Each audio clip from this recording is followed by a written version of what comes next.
As producers continue to review the CARES Act, the IRS is issuing guidance on some of the key offerings to individuals and businesses, as well as taxpayers. We now turn our attention to the main income tax provisions. Roger McEowen with the Washburn University School of Law joins us.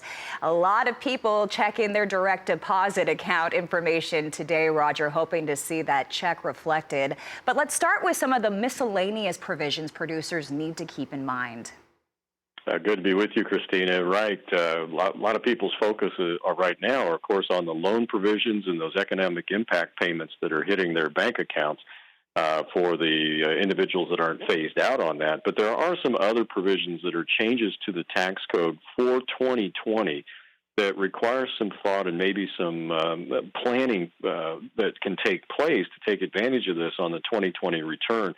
One of those miscellaneous provisions I would point out is a change with respect to medical expenses. If an individual has a health savings account, there are things that can be paid from that account that can provide a tax benefit. HSAs really have a triple tax benefit associated with them, but in prior years, you haven't been able to pay for medicine or drugs and run that through your HSA if they're not prescribed because they didn't meet the definition of a qualified medical expense. That has now been opened up to include more things that don't require a prescription that you can pay for through your HSA and get a tax deduction. Okay, speaking of taxes, April 15th, it was supposed to be tax day. Let's talk about the highlights of the individual income tax provisions.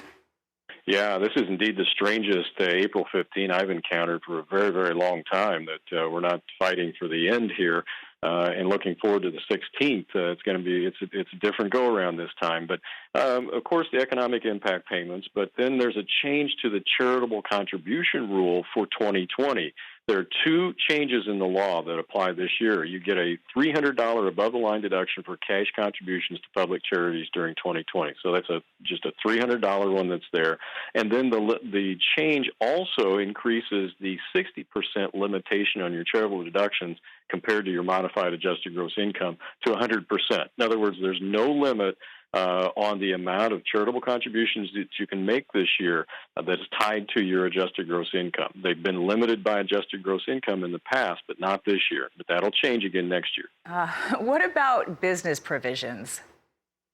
Well, there are several, I think, really important business provisions, and time permits just to talk about a couple of them. One is the payroll tax credit.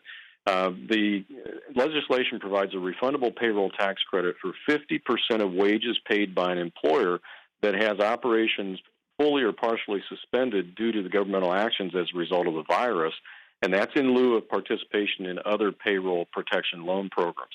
The credit is also available to an employer that has suffered a decline in quarterly revenues by more than 50% compared to the same quarter last year.